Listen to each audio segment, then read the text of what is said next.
everybody. Hello. Welcome, everybody. Welcome. Glad you're here. Glad you made it. I'm Dan, your friendly fishmonger from dansfish.com. We do this every Wednesday at 7 o'clock Mountain Time. So I'm glad you could all be here with me. Couple shout outs. Kaylor, hey, glad you made it here. Kaylor's Aquatics, good to see you again. Reels Tanks, Chattanooga. Chattanooga. That's a little naughtier than we meant. Chattanooga, Ed, welcome. And Mile High Plecos. It's funny, Mile High Plecos, you can smell Plecos, huh? It's like, wait, they're going to talk about Plecos a little bit? I'm there. It's your sixth sense. Small Fry, hey, glad you made it. Bracken. Is this going to be strictly Pleco talk, or can we talk about other algae eaters too? Oh, we can talk about other algae eaters. So here's what we're going to do. I'll talk a little bit about the Plecos, and it's not going to take a long time. I'm just going to tell you what I'm doing with them. Oh, hang on. I've got to get the chat working here. I totally forgot to do this. Just a second. I'll fix this so we can all see it on the screen, because apparently I didn't. Okay, that should be better. So I'll tell you what I'm doing with Mile High's Plecos. It won't take too long, and then we can talk about anything aquarium related, algae eaters. If you want, Bracken, that's just fine. Small Fry Aquatics. Dan talks about everything. Yep. I meander. I do like to keep it fish focused usually. We don't go on tangents about food too much or anything like that. Not a whole lot of talk about tacos or brisket. No offense, Corey or Bob. Steenfot. But yeah, we can talk about whatever you want, Bracken, as long as it's aquarium related. Just one little thing before we get going. If you're new here, then the way we work this is if you have a question or comment that you want me to respond to, please make it at Dan's Fish so that it highlights and you can select it, and then I will see it and jump right to it.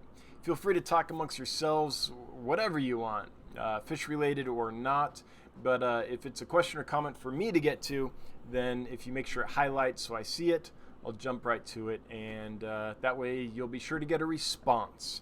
All right, let's get this going.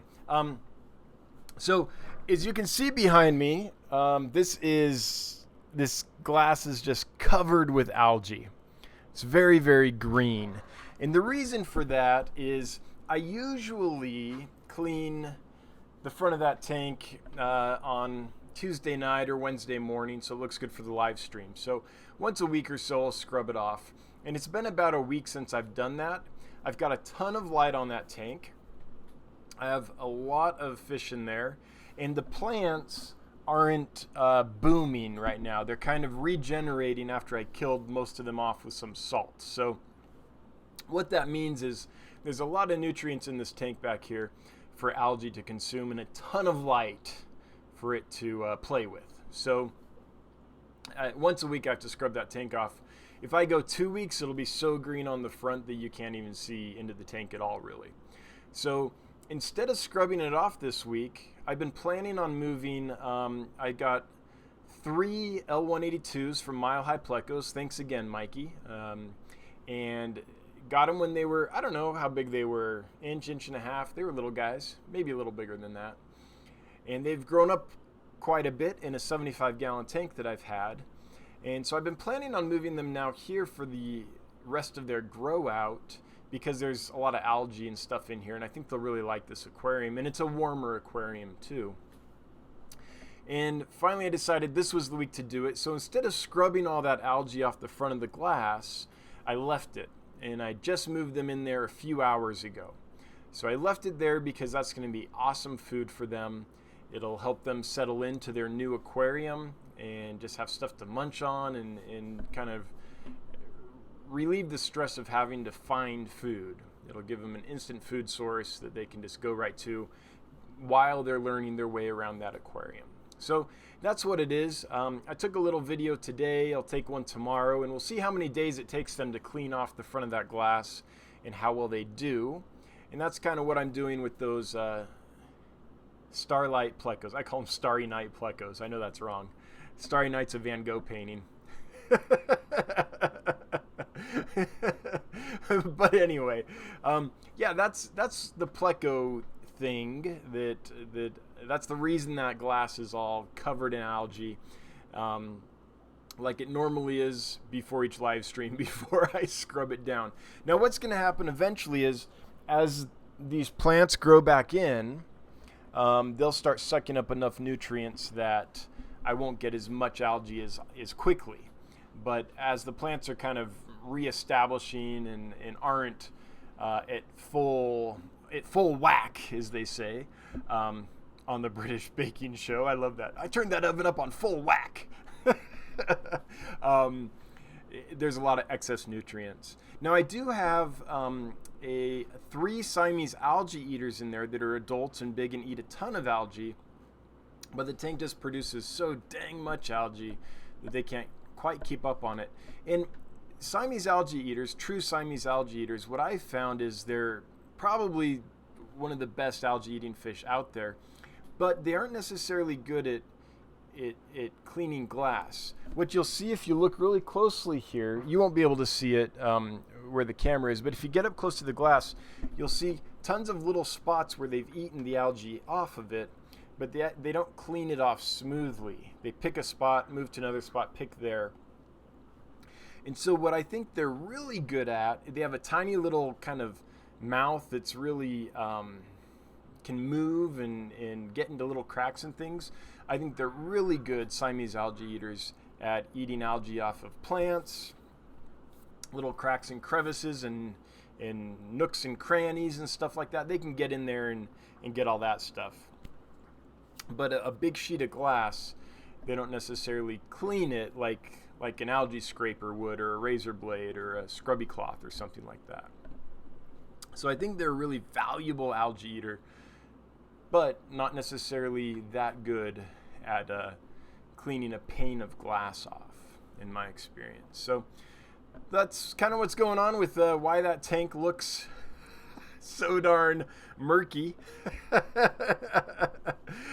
The water's clear. The water's great. It's just growing on the surfaces, on the glass and stuff. But yeah, we've got 40 watching. Welcome, everybody. Glad you are here.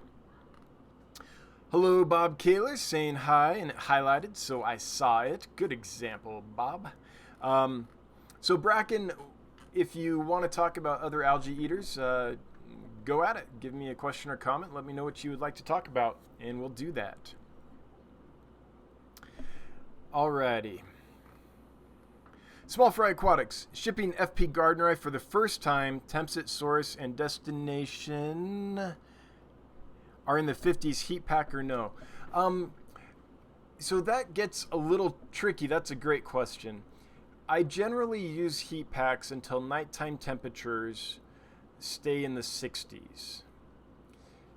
But it's tricky. This time of year and in the fall when it starts to cool down, but it's not so cold, are the tricky times with heat packs, because you don't want to overheat the box.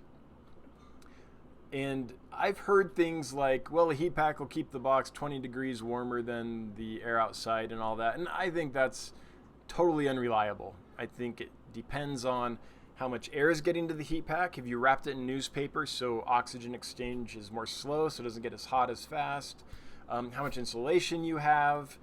Is that box going to be kept, is it going to be in a building, or is it going to be out on a truck? You know, you have no idea. You have no way of knowing exactly how that box will be cared for.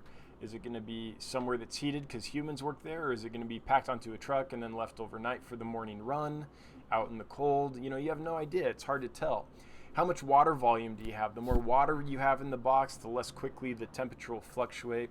But what I've found, Small Fry Aquatics, is if I use heat packs until the weather is in the 60s at night, the coolest temperature roughly, that tends to work okay for me. But what I do is I cut down on the number of heat packs and their intensity. So In the winter, if it's a big enough box, I'll use 2 heat packs, say a 72-hour and a 40-hour.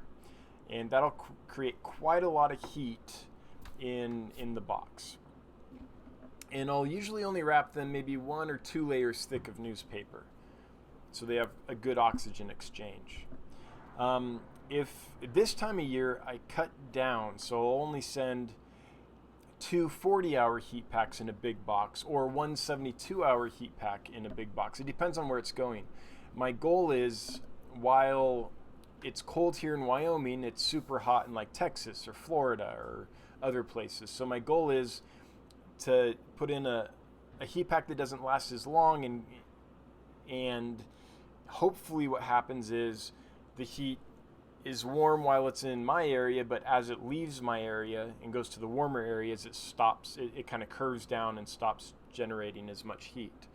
So what I find is generally a 40-hour heat pack works pretty well this time of year, and I'll wrap it in a couple layers of newspaper.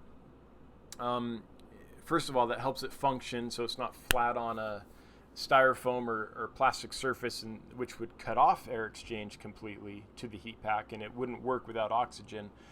But the other thing it does is it makes it so that air is exchanged a little more slowly than if the heat pack was just exposed directly to the atmospheric air. And so the heat pack won't get as hot, and it'll last a little longer but be cooler. So I do small fry. I would use one in that situation, but I would use a small one and wrap it a few times in newspaper so it doesn't get as much oxygen transfer. Now you can't wrap it in so much that it gets no oxygen transfer, because then it will, once that transfer cuts off, the heat pack kind of dies, and it turns into that hard kind of rock thing where it's no longer going to work. So, but it is a little messy. It's this time of year is a little risky, and you don't use one that get too cold, they get sick. You do use one that get too hot, they get cooked. So between the extremes of too hot and too cold, I would choose too cold. So I wouldn't use a big heat pack or anything like that. So I guess that's the ultimate thing. If you're like, hey, this would get too hot and cook it, versus they'll get a little chilly, chili's the way to go, I suppose, if those are the two extremes. But I think you're fine in the 50s. I think you're fine using heat pack still. Chewy LTD, happy belated Easter, Dan. Thank you. It was great. We had fun. We had a lot of rain on Easter, so we did our Easter egg hunt with the kids the day before on Saturday. And the kids are old enough now that they aren't as concerned about things like the Easter bunny and stuff. And so we did a hunt for them, and then they wanted to do one for us, which was really fun. So they made a bunch of eggs and hid them, so my wife and I went out and hunted them. And it was fun. It was like being a kid again. 44 Mad Guy 1. Hey, what's up? Not much. What's up with you, Mad Guy? Anyway, good to see you. Glad you're here. 60 watching. Woo! For this little channel. 59. That is good. Thanks, everybody, for being here. All right, I'm going to take a quick break before I get to more comments, just to remind everyone that I'm going to be speaking at Grand Valley Aquarium Club. Here's the info all right here. It's going to be at 7 p.m. on Saturday, May 11th at, Frontline Community Church in Grand Rapids, Michigan. So here's the info, or you can go to grandvalleyaquariumclub.org and search that up on Google and get all the information too. So if you're in that area and you can make it to that meeting, I would love to see you. I'm coming in Friday night, really late Friday night, like around midnight or so. So I won't be able to like hang out or anything Friday. I'm going to be super tired and just go hit my hotel. But Saturday I'm going to have a little time. So if you're in that area and you have a fish room and you don't mind me coming and seeing it and taking some videos so we can do some tours for the channel and things, I would love to do that. So if you would contact me, dan@dansfish.com, if you're in the Grand Rapids, Michigan area, and it would be okay to go take a tour of your stuff, that would be awesome. Or if you can't do that, but you can make it to the meeting, that would be great too. Maybe after the meeting, we could talk, catch up, go grab a drink or something, and be able to meet some of you in person. So Anyway, if you can make it, that's May 11th. I'll be talking about killifish and what their habitats are like and how that's kind of influenced their reproductive strategies. Because killifish have amazing reproductive strategies. Everything from pretty normal stuff like male and female, let's go lay an egg, to stranger stuff like let's bury an egg in mud and it'll survive drying out and then it'll hatch again when it rains, to really bizarre stuff, which is I'm a hermaphrodite and I'm just going to clone myself. So lots of interesting reproductive strategies in the killifish. Anyway, let's get back to the questions and comments. And just a reminder, 64 watching. Welcome everyone. Glad you're here. If it's your first time or you've forgotten, if you have a question or comment for me, make it @DansFish so it selects and highlights, and I'll jump right to it. If you have trouble and I keep ignoring your comment, it's not because I'm ignoring you. It's because I'm not seeing it. In which case, if you bring it to a mod's attention, they'll call my attention to it. The highlighting doesn't always work on like an Android phone and some other stuff like that. Robert P. Hey, good to see you. What is a pleco for colder temps, 68 to 74-ish? So Robert, I am not a pleco expert, but what I do know is some of the ancestral species, some of the bushy nose out of Uruguay would be great down there. I've got friends that go down to Uruguay every now and then and collect fish, and they'll actually collect fish out of water that has a thin sheet of ice over it. And I spent quite a lot of time down in Argentina, not Uruguay itself, but kind of in the same region, if you will. And it snows sometimes, it gets cold down there, so anything from Uruguay would probably be just fine. That being said, I'm not sure exactly which ancestral species, which bushy nose those are. Someone in here that knows more about that specifically, if you could chime in and let Robert P. know which plecos would be best for cooler temperatures, I would appreciate it. I just know some of the ancestrals can take it down to pretty much freezing. And it's interesting, they collected some bushy nose plecos, they collected some tetras in that water, they collected killifish. What was it? Astrolabius nigripinus was one of them. They collected some geophagus or gymnogeophagus perhaps from that water. So there's, we always think of these species as being warm water, but once there's a lot of areas down there. It's a big, big continent, and there's a lot of areas down there where it does get cooler. So, Robert, I'm sorry, I can't say much more than that about it, just because I'm not that familiar with plecos. I'm not really an expert on them. But I bet Mile High could chime in there, and some other folks here that keep them. Hey, Candy made it. Awesome. Hey, Candy, glad you're here. Good to see you. So good to see you. By the way, I didn't make it up to Billings on Monday because the order was canceled again. So that's 2 in a row. So I went ahead and ordered from another supplier this week. And I'm going to get some pretty cool stuff in. I'm going to get some Aplecylus dei in, which is one of my favorite killifish. I had them a while ago. I still have one lone male, but I haven't put them up for sale because it's one male. So I think I'm going to be getting about 100 of those in, so I should have some pairs for sale. Getting some of the black tiger Dario. I'm not getting a lot of them. I really like Dario, but they're pretty little hate machines. If anyone's into 9-inch nails, they're a beautiful, neat little nanofish, but they're so hard on each other that they can be just a little difficult to keep, and it's a struggle to get them onto flake food and frozen food. Flake food and dried food. Live and frozen is pretty much what you have to do, at least in my experience. So I did get some black tiger Darios just because they're so neat, but I only got a few, I think like 50 of them or so, which for me is a few, because they're they're difficult little buggers in my situation, which is I like fish where I can put a few hundred fish in a single aquarium and then I can sell them out of there. with some of these species, like I'll have to spread these little tiger darios over, maybe I can fit a dozen in each tank and kind of spread them out, and they'll be fine that way. But I can't put a few hundred dario in one tank and expect everyone to get along. They'll just harass each other, and it's no good. So I got some of those. I got some Epistos. I'm not gonna say what they are right now. You have to wait for the unboxing. That I'm pretty excited about them. And what else?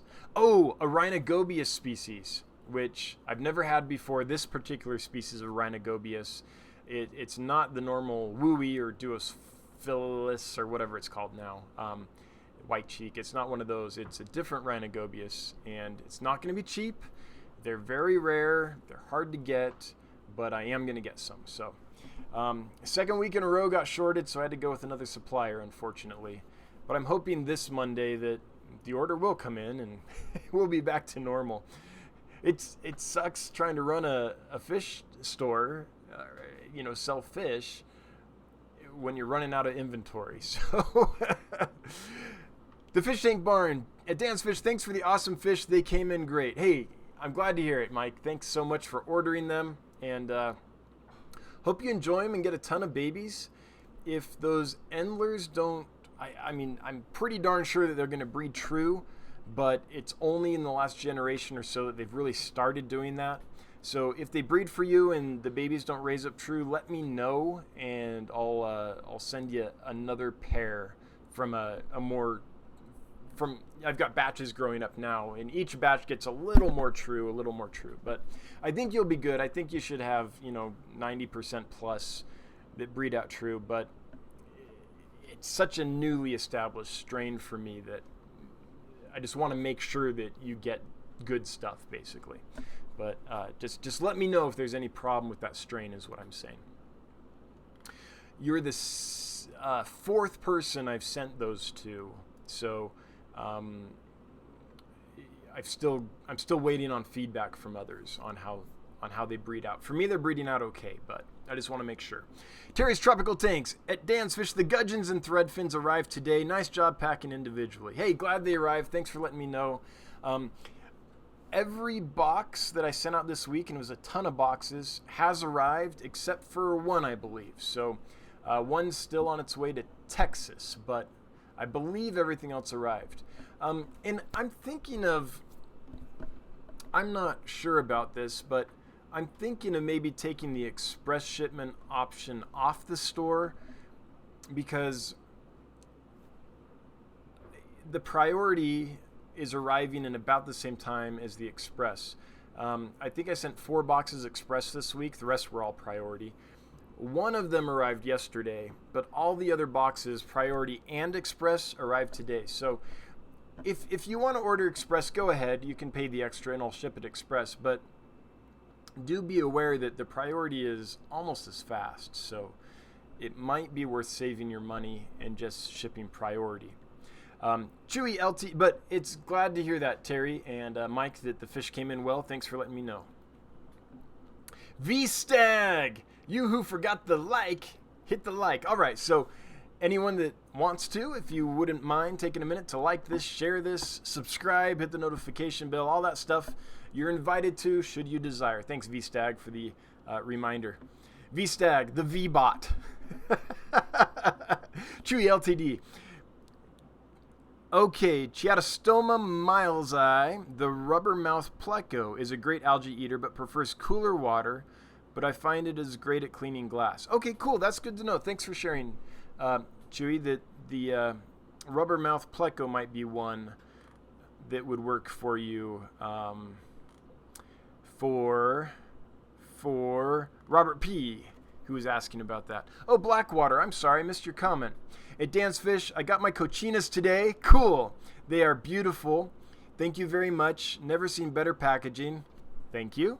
What's the best temperature for these fish? So, betta cochina don't need it super hot. I'm keeping mine in the mid-70s, and they're doing great. Most of the wild-type bettas come from these streams that don't get direct sunlight. Betta cochina, kind of swampy, slower moving water, because they're a bubble nester usually. But most of the wild type bettas, maybe it's a little different for Embellis and Smaragdina and Mahakai and stuff like that. But once you get into the really black water stuff like Cochina and well, most of the wild type bettas really, there's so much forest over them that they don't get a lot of direct sunlight. And often they come from areas of water where the water's moving. And so the moving water evaporates pretty quickly and it cools down the water, and there isn't direct sunlight on it to keep it really hot. So a lot of wild type bettas like it cooler than we're used to keeping our betta splendens, our normal domestic type bettas. Those guys have been domesticated and bred and kept in hot temperatures for so many generations that they do best. Mid 80s is great for them. But Cochina, mid 70s will be just fine. They have a fairly wide tolerance though, because Cochina are kind of like the rivulus killifish of their area. They live in these areas where at certain times of the year it's pretty much dry. It's really deep leaf litter that stays damp, and they can live in that. But for part of the year, it's very, very possible that betta cochina will find themselves in a situation where they're in this deep kind of leaf litter that has maybe very little standing water, or maybe it's just damp for a little while until it rains again. So in those situations, it can get maybe a little warmer because there isn't as much evaporative cooling. So they have quite a tolerance, but mid 70s is great for them, Blackwater, and I'm glad to hear that the betta cochina made it. They really are doing great. They're a super delicate species if they are not acclimated a certain way when they're first imported, but once they've landed and recovered, I found them to be pretty much a rock solid fish. Watch ammonia. They hate ammonia. They just simply don't encounter it in their natural habitat because the water's too acidic to contain ammonia. The ammonia is converted into ammonium in their natural habitat. And nitrites, same thing. And nitrates keep fairly low as well. But if you keep the water clean, they're going to do great. They're eating flakes for me. They started eating pellets really well for me as well, so they're doing great. I hope they do well for you. Maybe you get some babies. I don't know, but I hope so.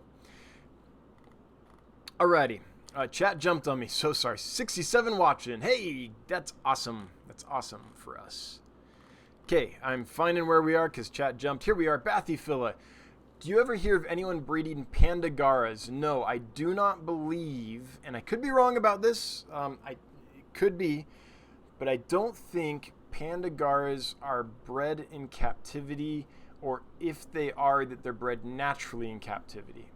I believe that the way that they're bred on farms and things is through the use of hormone injections, just like other fish that are really difficult to breed, like clown loaches and red-tailed sharks and all that stuff. So are anyone breeding them? Not truly. Not like an aquarist has them in their aquarium and is breeding them. Now, I could be wrong about that, but my understanding, I've never heard of anyone breeding them in captivity, and if they are being bred on the farms and things, they're doing it artificially. Now, I haven't gone to the farm and asked the farmer, is that what's happening? But from what I've read and from the price point and from the locations that are available and all that, that's what I'm gathering, Bathyphila, is that they're being bred on farms, but through the use of hormones. If anyone knows different, please chime in and correct me because, again, this is just stuff I've gathered. I haven't been to the farm to see it myself. Reels Tanks at Dance Fish, why do my angelfish breed when they hear your voice?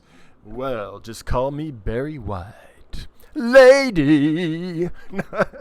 I got koi angelfish breeding right now. Well, yeah, what can I say? What can I say?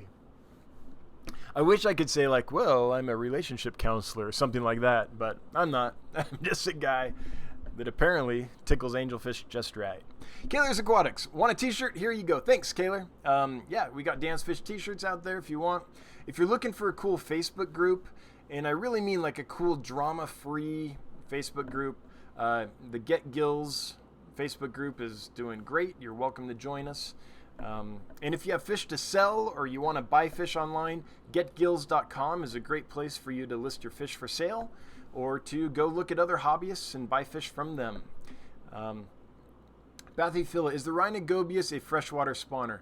Yes. In fact, I'd have to look into this, but I think most of the Rhinogobius are freshwater spawners. It's the Stiphodons and things that spawn in fresh water and then the babies develop out in the ocean. I'd have to look again. I'd have to look up this specific species to tell you the truth, Bathyphila. But from when I got deep into Rhinogobius a few years ago, if I'm remembering right, I think they pretty much, in general, are a freshwater spawner. But it's been a while. Ugh. I'd have to look this one up, Bathyphila, to tell you for certain, but my gut, remembering everything I read about them a while ago and stuff, is that they're freshwater. Tech Turtle, sorry I'm late. Well, to the principal's office with you. Tardiness shall not be tolerated. Welcome, Tech Turtle. I'm glad you made it. The fish tank barn. I'll let you know how they turn out. Okay, sounds good. He's talking about the babies of some fish I sent him. It's a new line that I think is well established, but I want to make sure that, because they're not cheap, that anyone that gets them is happy with the results. If not, I'll make it right. 44 Mad Guy 1. I mean, I just have no way. I'll get to you in a second. I can't test breed each pair and raise the fry and see how they turn out before I sell them, right? So I'm thinking everything's good, but it's always a little bit of a gamble. 44 Mad Guy 1 at Dance Fish. The fish order from you are supposed to arrive tomorrow. I am so excited. Oh, you're the one package that hasn't made it yet? Oh, man. Well, good for you. I hope they arrive well. Just let me know when they arrive how they look. But, yep. It's always exciting getting fish online in the mail. It's fun. I don't know. I love it too. Whenever I get fish online, it's like Christmas when that box comes and I get to open it up. And I mean, if everything goes well, then it's like Christmas. If it doesn't, then it's like, I don't know, Halloween. I don't know. I like Halloween. Then it's bad. Halloween ain't bad. Hydro Guy Aquatics. I was looking online at guppies and I was so confused by the blue tail red eye albino guppy. How can it be a blue but albino? Any input to help with the confusion? Man, I don't know if I'm striking out completely tonight, but Hydro Guy, I'm not. I don't know why. I guess one thing is that so there's a difference between iridescence and pigment. In fish, you have pigment, right? Which goes away with albinism. Some of it. Fish have more pigments than you and I. So we just have, what is it? Melatonin? Melanin, right? And so if we're lacking melanin, we're albino. There's only one pigment. But there's other animals like fish, snakes, things like that have more than one pigment. So this is going to be a little weird, but let me talk about snakes real quick because it's pretty easy. There's pretty much three pigments. There's melanin, and then there's a red pigment and a yellow pigment. I forget the names of them exactly. It's been a little while. But so if you can be an albino as a snake and not have any melanin, but you can still have yellow and red. Or you can be an albino because you're missing red pigment but still have black pigment. So albinism is just the lack of a pigment. But when you have more than one pigment, for lack of a better term, you can be missing that one and still retain the others. So that's one thing to understand. The other thing is iridescence, which doesn't have so much to do with pigment. It has to do with just iridescence, with light reflection, which pigment has to do with as well. I get that. But it's how... Oh, man, how do I explain this? I never got this deep into art class, right? But basically, are they called eratophores? There's these little cells which maybe don't have pigment in them so much, but are reflective and will reflect light different ways. So that's about all I can talk about at Hydrogai Aquatics, because I'm not like the guppy nerd, which is, for years like bred all these different guppies and seeks all the rare strains and knows all the inheritance packages of if you cross this and what's dominant and subdominant and codominant and recessive and all that stuff. So I can't go too deep into it. I wish I could, but it probably helps to understand that there's several pigments in fish, and there's also the iridescence. And so you can have missing one thing and have others that you still see. Tech Turtle, I'm sure I explained that horribly, and I'm sorry, but yeah, I'm not as versed in that as I am in other things. Tech Turtle, saying hi to a bunch of people, including me. Well, hello again. Marsh Aquatics. At Dance Fish, there allegedly is a guy in India that breeds pandagaras outside. There might be. Cool. Good to know. I suppose if you live somewhere that has conditions similar to pandagara's natural habitat, that if you put them outside, then they would be breeding more or less naturally, right? That makes sense to me. That makes sense. My thinking is, though, that most of them are either wild caught or probably bred with injections. But there might be a few every now and then that are doing that. That makes sense to me. Okay. Bathyphila at Dan's Fish. While we're on the topic of gobies, we were when you typed it. I'm always behind in the chat, everybody. It's just how we roll here. I find it more interesting to read a comment and talk about it for a while than to constantly be at the end of the chat trying to respond in real time, because then I can go a little more in depth and be a little more, relaxed about it. So that's just how we roll here. What were the type of gobies? Do you ever have the opportunity to get desert gobies in? Yes. So I've had desert gobies, and I've spawned them here in this fish room. They're cool fish, and I might try them again. They did okay for me. Like I said, I spawned them and everything, but they didn't seem as happy as I would want them to be. And I think it has something to do with my really soft water. So they're probably not a species that I'll be getting again anytime soon. I'm worried that the soft water might have been a little too much for them. There are some, because I've had those fish in hard water when I lived in Los Angeles and things, and they acted a lot more kind of robust and colorful and active and things like that. So I don't know for sure if it was my water or if there was something else going on.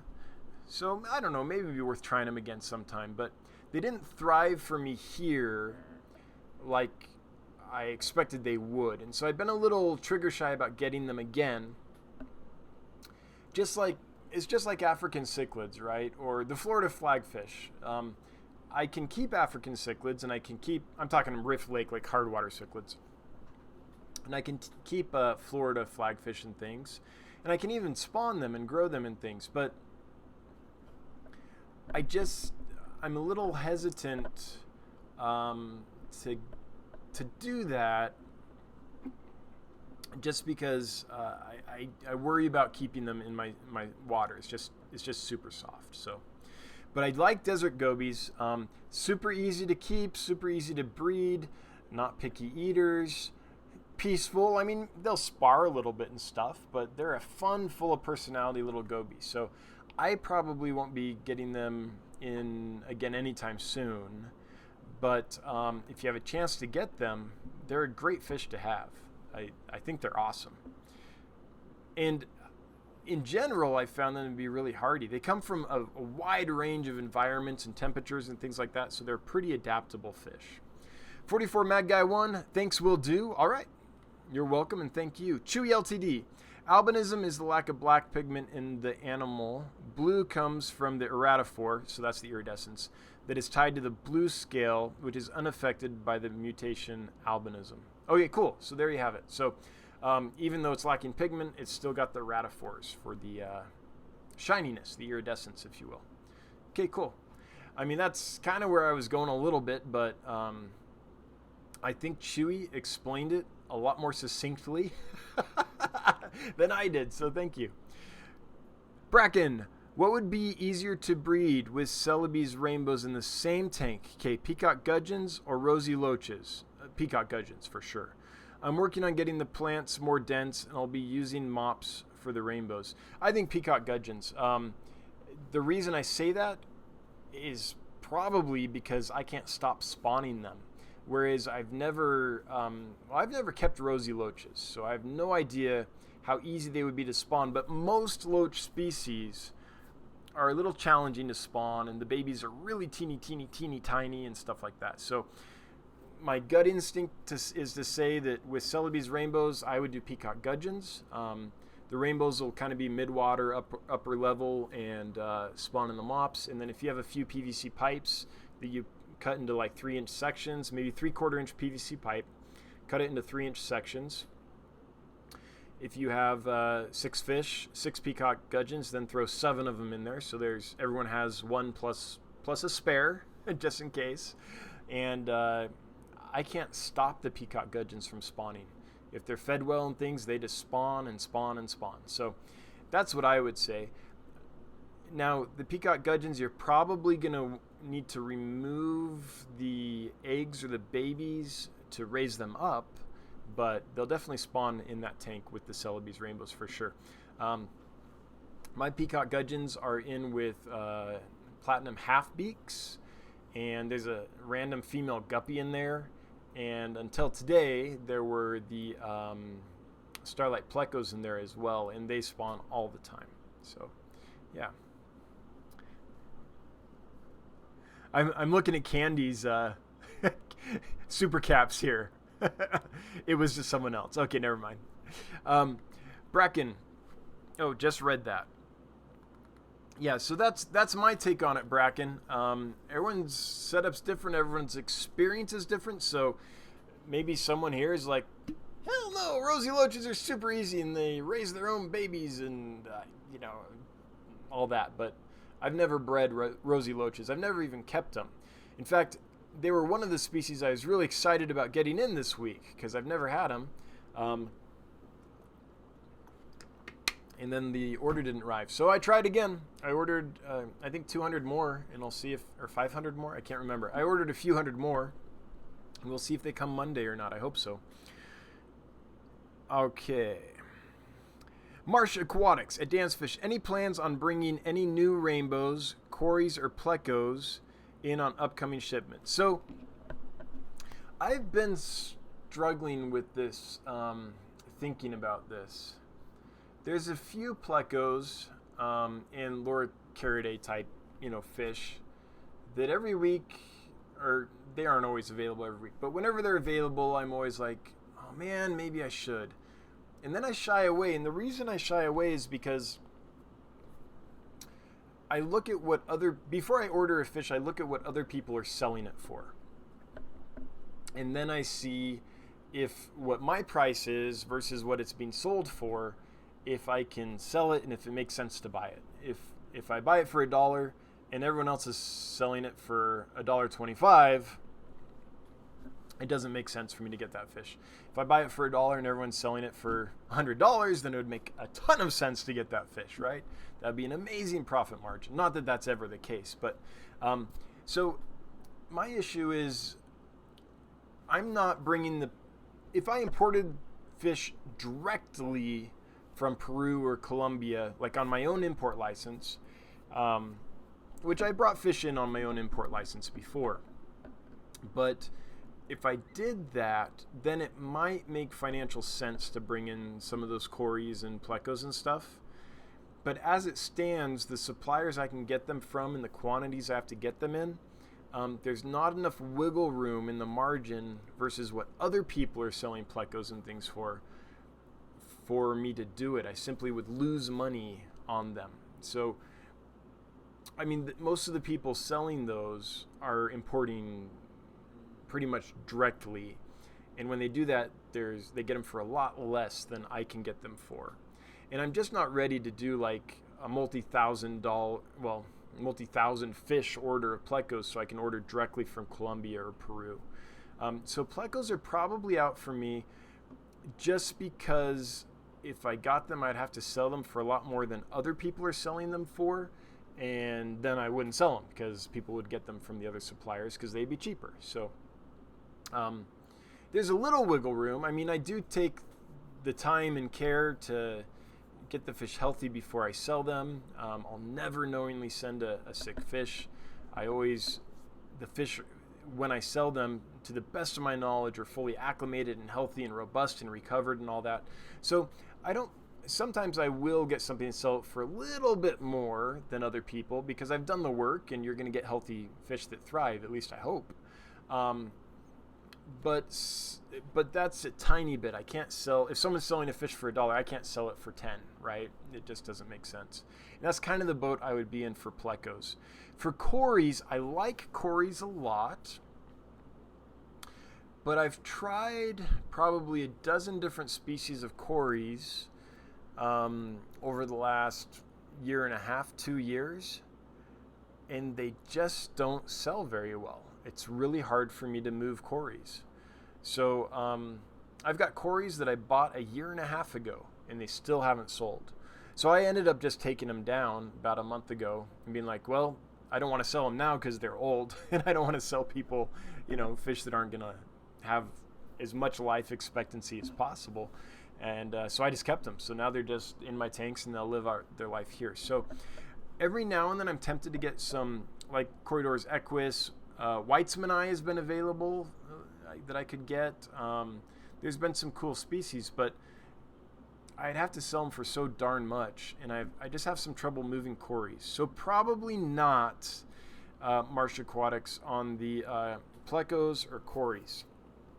For rainbows, I just released some Pseudomugil luminatus, which used to be called Pascae. It's a beautiful little blue eye. So those are, new for me to be selling. They're not new to the hobby. They're fairly new to the hobby, so that's one that's for sale. I've got several blue eyes for sale. I've got some Melanotania sungure, which I don't know of anyone else that's selling that fish. That's a hard rainbow fish to find. And I've got access to a couple wild Melanotania. Ogiblii, I think is how you say it, and Rubrostriata. So I could bring those in. The problem is they're really expensive.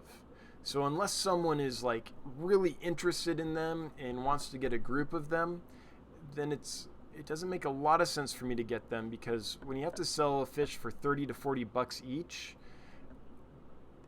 then oftentimes they don't end up moving very quickly. So Marsh, if you're interested in those wild rainbow fish, let me know. I can order them for you. They're not cheap, but I can do it. But yeah, all those fish that you just talked about, for what I can get them for, every time I can get them in a good quantity at a price that makes sense, I'll do it. But that's few and far between when that happens. I have to be real careful. If I get, I don't know, let's talk a really common, Irian red rainbows, for example. Yeah, I've had them in the past because I like them, and I've sold them, but it takes a long time to sell them, and I end up losing money on those fish. So, yeah. Bathyphila, thanks for the Goby info. I have quite hard water. They like hard water, so that's good. And have been looking for desert gobies at a decent price. Yeah, get them. If you have hard water, they're awesome. And they can take it from upper 60s to like mid 80s. They have a big, wide range. They're really tolerant fish. When you were working with Rhino gobies before, did you have luck breeding them? Yeah. In my experience, they breed all the time. So just feed them well, and those females will fatten up and they'll breed frequently. So yes, I find them to breed well. There are a few species of Rhinogobius that you almost want to offer like a cool down period because they're from a more temperate area, and then once they warm back up, then they'll kick off the spawning season. But yeah, they breed, and they're pretty good size eggs and things. They aren't super difficult. Now, I was never in a position when they bred to like remove the fry and raise big batches or anything like that, but I don't think it would be difficult to do that. But they spawned on the regular, yes. All right, Koi Dragon Aquatics. Well, hey, good to hear from you. The Fun of the Panchax Gardener I received from you a while back made fry. All right, good. I just let them be, and the eggs hatch naturally in my tank. Good stuff. Yeah, they'll do that. I mean, you'll just have babies appear and get a little colony going. And I think what you're going to find is you'll get a bunch of babies. They'll grow up. They'll get to about 3/4 of an inch or so, and then you won't see any new fry for a while because the older babies will just be hammering them and eating them. But then they'll get big and a new batch will start up. So that's awesome. I'm glad to hear that they're breeding for you. One of my favorite fish ever, Fundal Panchax Gardneri. It's beautiful, it's hardy, it's prolific and easy to breed, and it's often available. So that's a really, really good one. I'm glad to hear that. Bathyphila, I'll be watching for when you list the Rhinogobius. Cool. They're going to get here Friday, so hopefully 2 weeks from Friday, if all goes well, they'll be listed and ready to go. Just a warning, they're pricey fish. Not because I want them to be pricey, but because they cost me a lot of money. So that's awesome. All right, cool. So besides Koi Dragon Aquatics, what has everyone else got going breeding-wise? What are you raising? What spawns have you had? What you got going on in your fish rooms? I'm always interested in hearing about that. Oh, and I want to tell you guys about what we are doing, what we ordered for... Hang on real quick, let me find it. What I'm hoping comes in on Monday. So give me half a second. I will... Oh, shoot. I clicked the wrong tab. Sorry. Doing this live. Trying to find files live is never fun. Okay, here it is. So, Rosy Loaches, Rainbow Gobies, which I think is probably Stiphodon ornatus, but I won't know for sure till it comes. Trying to get the Clown Killies again. Celebes Rainbows, just because I like them and I haven't had them for a while. Boraris Brigitae, the Chili Rasbora, still trying.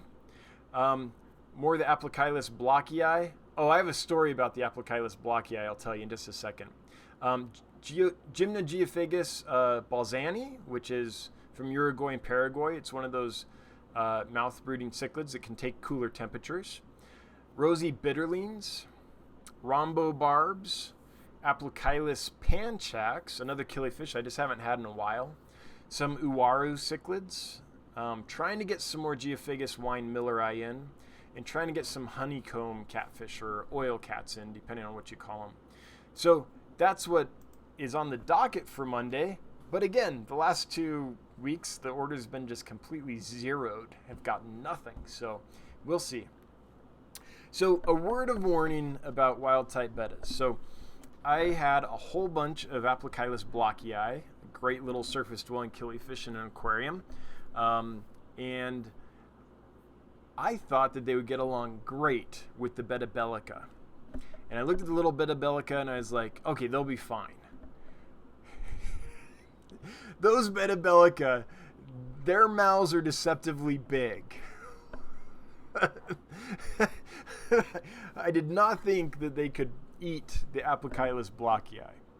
I was wrong. I came back in the fish room the next morning, checked on them, and I had no more Aplochilus blockii. Actually, I had 3 left, and all the Betta bellica were super fat and happy and loving life. So just a word of warning. Such a noob mistake. I was so embarrassed. In fact, I don't even know why I'm telling you guys this. This is embarrassing. But I guess it's because I don't want you to do the same mistake. Yeah. they have deceptively large mouths. It was not fun.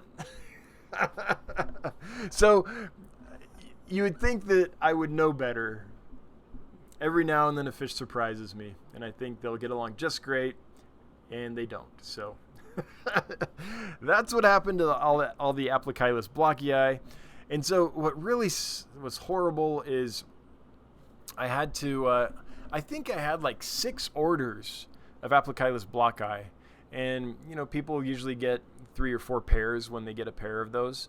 So I had to contact all those people and be like, I'm an idiot. Here's what happened. I'm so sorry. I've refunded your money. Just sorry.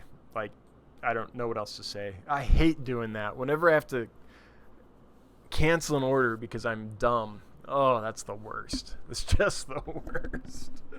Anyway, learn from my pain. Just be a little careful about that. Aquaticy. Hey, good to see you. I'm enjoying your videos and stuff. Great to see you here, Aquaticy. Got lots of happy fish, but not breeding currently. All right. Well, we'll get there, right? Bathyphila, still got Limia tridens. Cool. Producing some offspring. That's great. It's just not a really easy fish to find, so I'm glad to hear that they're breeding for you. And my Xenotoca doedroi females are showing distinct gravid spots. Awesome. Yeah, if you can get those Xenotoca going, that's a beautiful fish that we need to get more widespread for sure. And, you know, those Gadeids just need to be preserved, so that's awesome. I'm so glad to hear that. That's cool. Those are 2 cool live bearers that we need to get more of them out there. Bathyphila, also waiting for the weather to get a bit warmer so I can move my Aphanius mento outside in a tub. Yeah. Although, yeah, it's maybe a little early. Those Aphanius are another one, though, that can take it really, really cold. Now, it's probably not good to take them from a warm fish room and put them right in a cold pond. I mean, you'd want to take a week or 2 to get them gradually down in temperature and then put them in there. But they're going to be fine in the 60s, maybe even the 50s. If I remember right, they might even do okay with ice over the water. But I'd have to look into it again. But I think that's a great choice, Bathyphila, for outside, because they can take it pretty darn cold, and they can also take it really hot. I mean, the environments they come from, it's the Middle East, right? It's these really harsh desert environments where it might be super hot during the day, and then at cold it might be super cold, just because at cold. Hot in the day, cold at night. That's what I'm trying to say. Hot in the day, cold in the cold. Yeah. Anyway. Yeah, I can't wait to hear how they go for you. That was one of the first killifish, actually one of the first egg layers that I ever bred was Aphanius mento. So those have a special place in my heart. They're just a fun little fish. So much attitude, though. For like an inch-long fish, they have so much attitude. They're little bulldogs. 65 watching. All right. Glad you're all here still. Here we go. Chewy LTD. Been doing a lot of studying on the dwarf channa. Oh, man, I wish I could have some. It's funny. Any fish we can't have, we're all like, wish I could have it. But if it was a common fish, we'd be like, yeah, we're funny like that. But anyway, studying the dwarf channa species. Have you heard of any releases of CITES releasing the possibility of having shipped farmed Asian arowanas being available in the USA? No, I haven't heard of any updates that's in the process or anywhere closer than it has been. That being said, it's not something I've been tracking closely at all, so it could be happening and I'm not even aware of it.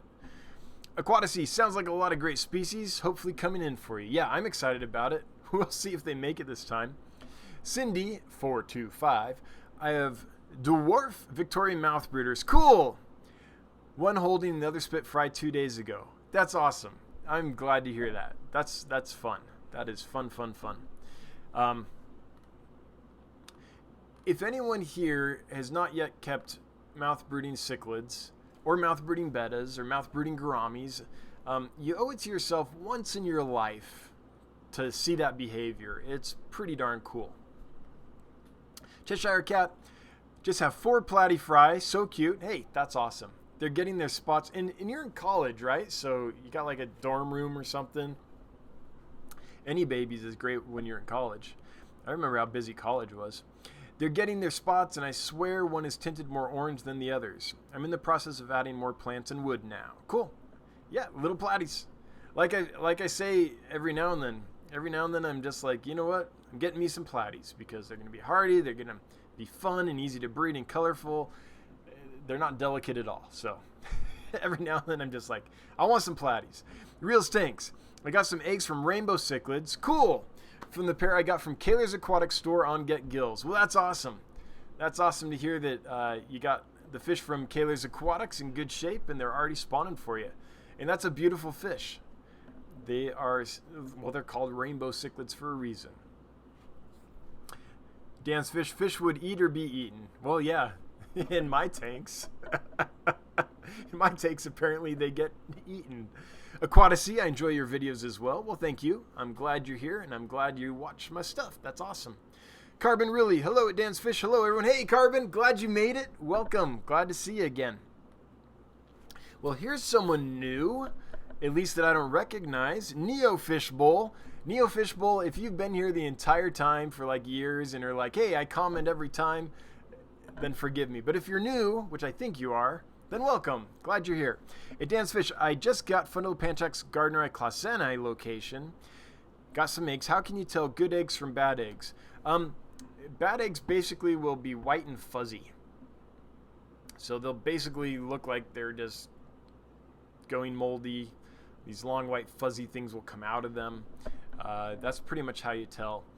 Any egg that is clear or slightly amber colored is probably good.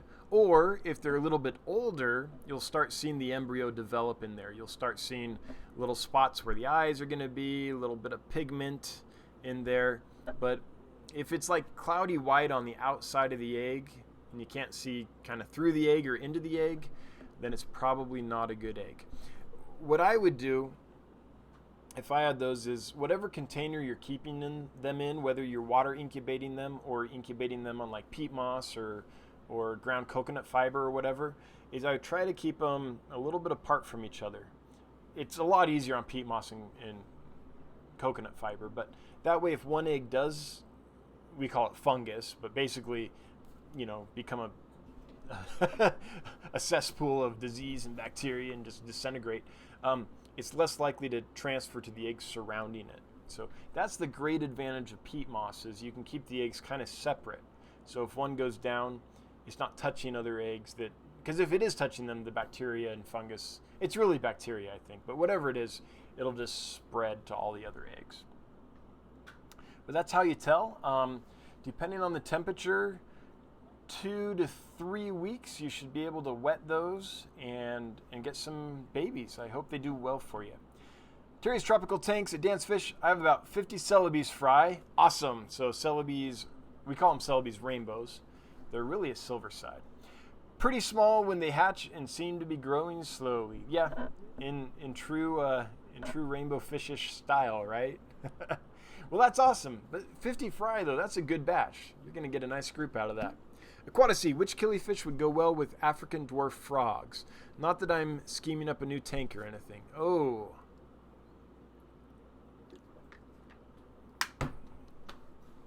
That's a tough one because they have to be big enough that the African dwarf frogs won't be able to eat them, but small enough and of a temperament that they won't pick on the African dwarf frogs.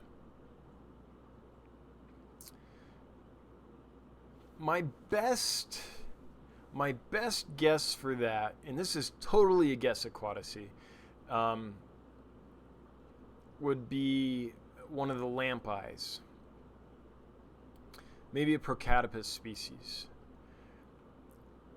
A lot of the other species, I think a lot of your Aphiosimians and definitely your Aplochilus, your Nothos, most of the other ones, I think those frogs' little legs are going to be too tempting. Like that little leg will be moving and wiggling, and I think the fish will just like, grab it. Even if it's not big enough to eat the frog, it'll be very interested, I think, in those little legs moving around. That's my fear. I've never kept killifish with African dwarf frogs, so I'm guessing here, but I bet most species might pick on the frogs, just because those legs are going to be awful tempting, I think your best bet is like a Procatopus species. But it's a guess. I've never tried it.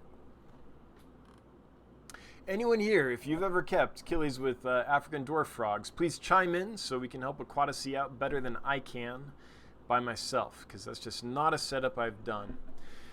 66 watching. Booyah. Cheshire Cat. Yes, I'm in college, going on 6 or 7 years now. It's all right. I was in college for 10 years. And then I became a fishmonger. It's silly. So I spent all this time like getting all these degrees and grad school and all that stuff so that I could, be in academia, and then I just couldn't. The fish kept calling. Like I've always liked them, but I would find myself wanting to do that more than anything else. I'd be at my job and all I wanted to do was be back home working on the fish and so eventually I was just like, man, I got to stop ignoring this. I'm just going to do this. So, yep, went to college for 10 years so I could own a fish store. Continuing with Cheshire Cat. She's in college, 6 or 7 years. I have a campus apartment and pay for my own room and bathroom. Cool. Yeah, that's nice. Not the dorm style, 12 people per bathroom. Or 30 people per bathroom, more like it. Anyway, cool. Glad to hear. And I'm glad you get to keep fish there. That's awesome.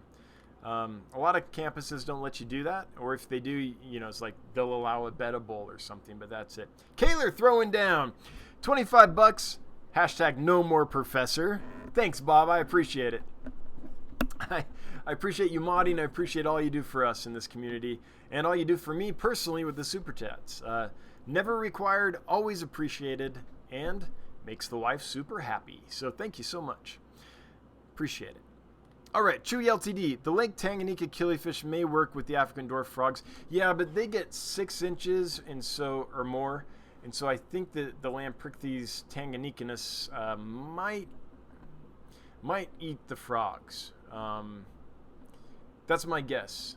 Again, never tried it, Chewy, but I've kept Lamprichthys and I've kept the frogs. Never kept them together, but the Lamprichthys get big enough that I think they might be like, frog legs.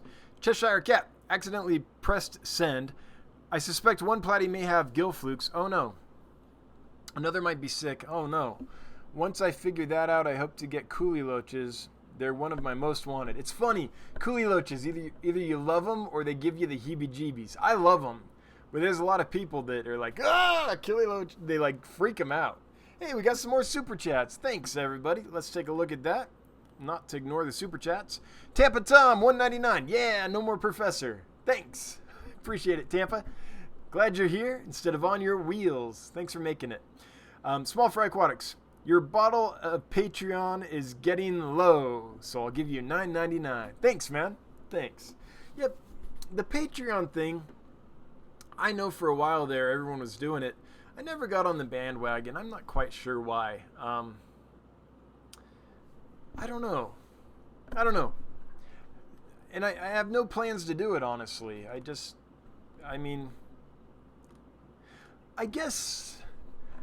what it was every time I watched a video and people were like, and here's my Patreon, it was basically like, I don't know, I felt, how do I describe this? I kind of felt like they were like begging for money, or like made me feel like I should be giving them money or something, or I'm not quite sure. It made me feel awkward when I would watch videos and people would be like, and here's my Patreon, because I already like know that if I want to, I know I can shop at their store, or I can send them a super chat, or I can send them a check, anything like that. So for me, it was always a little weird, and I guess so many people did it at once that it started to feel like the whole used car salesman thing to me. Like you walk in, it's like, shoom, here, buy this. Like it was like, here's my Patreon. Here's my Patreon. Well, here's my Patreon. Well, my Patreon. And I don't know. It got a little weird for me. Now, geez, now I just offended everyone that has Patreon. That's not my intention. It's just every now and then someone asks me, why don't you have a Patreon, or says, you should get a Patreon. And I just have this visceral reaction of like, it doesn't feel right to me for some reason. But thanks for the super chat, $9.99. Sorry for the tangent. I can't help it. 62 watching. Thanks for being here, everybody. That's not bad at all.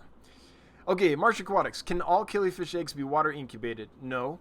Or do some need to be peat and then flood method? So, the short answer is no. Annual species need to be dried. Non-annual species need to be water incubated, and semi-annual species you can do either. Now, that's the short answer. The real answer is almost all species can be incubated on peat moss, but it's very difficult to water incubate annual species eggs. Now, it has been done. There are articles that have come out in JACA, which is the Journal of the American Killifish Association, where in like a lab setting, they've been able to manipulate the environment to such an extent where they can get annual eggs to develop in water in a lab setting. But for a hobbyist like you and I, the practical answer is no. They need to be peat incubated. So if the fish comes from a place where it's an obligate annual spawner, meaning that fish's environment is going to dry up. These are Nothobronchius. These are a lot of the, Astralebius, Cynolebius, Scriptolebius, all the South American annual species. Then you would behoove yourself to go ahead and dry them out, and moist peat moss is kind of the best way to do that, in my opinion. Now, the non-annual species, though, like all the Aphiosimians I'm aware of, all the chrome Aphiosimians, like the Bivitatums and stuff like that, those can all be incubated on peat moss. There might be a species or two out there, some type of like, I don't know, I can't think of one, but there may be a species or two of some type of obscure killifish that can't be peat incubated, but most of them can. So, yeah. But annual species definitely need to undergo a dry period, unless you're in a lab, and that's not us. Aquaticy, thanks. Perhaps I'll forego the killies. African dwarf frogs are the focus. Again, not that I'm scheming a new tank. I swear I'm not. Don't say anything to my wife. We'll all look for that video coming up, Aquaticy, the African dwarf frog video that apparently is going to happen, but we won't tell your wife. Oh, here's Candy. At Aquaticy, you don't want anything that will outcompete the frogs for food. They're kind of derpy. Yeah, they're not the best at like competing for food, for sure. You know, which makes me think that like a platinum half-beak would probably be great because they stay at the top. They really don't go down. They don't compete for food except for the very top level. I mean, every now and then one will go down and grab something. They're too small to bother the frogs. I suppose they might be skinny enough that a frog could swallow them, though. So I don't know. I've never kept African dwarf frogs with anything just because of the fear that they wouldn't get along. So I really don't have the experience to give you a good answer. Cheshire Cat, her college apartment allows tanks up to 20 gallons. Awesome. Don't tell them I have a 25. Oh, yeah, they don't know. I lived in an apartment once where I could have, I forget what it was, maybe a 40-gallon tank, and I had a 90 in there, and they didn't know. They can't tell. Kiddos Aquatics, sometimes I felt like I'm watching a solicitous televangelist. Yeah, on the Patreon thing. Yeah, it was something like that. I suppose if you have a Patreon, that's great. You know, if it's in your description or it's mentioned at the top of the video, just, you know, I've got this, here's my Patreon, then that's fine. But I was getting the hard sell, I felt like, just too many times in a row. Yeah. Yeah. Aquaticy, I feel the same way about Patreon. I never want to come across as begging, or worse yet, that I'm holding back content.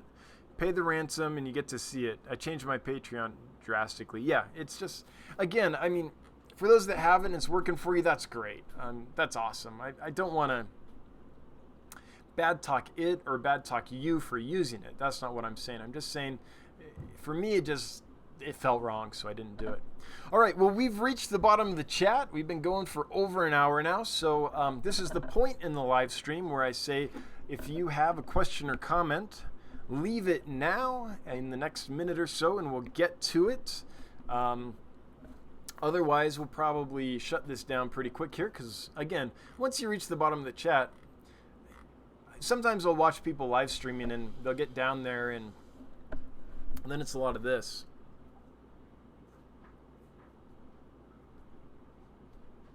You know, while we wait for a question or comment. Or worst is like, come on guys, ask a question. Nobody's asking a question. Like, there's that too. Like a live stream, every live stream has its, I feel like, its own natural longevity. And once you've reached the bottom of the chat and nothing else is coming in, it's kind of like the live stream is telling you, I think we're done. That's always the worst. So ask questions, guys. What do you want to talk about? I'm always just like, oh. So that being said, we're going to go ahead and shut this down. But before... Oh, wait. Hang on. Got one more. Chetches 2010. Didn't know you did live streams. My peacock gobies get in tomorrow and excited. Oh, I guess there's 2 boxes out there still then. Cool. Any recommendations for food? The peacock gudgeons are eating everything. So I feed flake food. Personally, I'm feeding the Cobalt brand flake food. I feed PE mysis pellets. I'm feeding HBH flake. I'm feeding HBH pellets. I'm also feeding frozen brine shrimp, frozen bloodworms, live scuds. They don't do fruit flies a lot. They'll occasionally get one, but fruit flies float, and so the peacock gudgeons don't get them much. That's more for the half-beaks. So they'll eat pretty much everything. They'll even like chew up some rapashi. So I think they're going to eat pretty much anything you give them.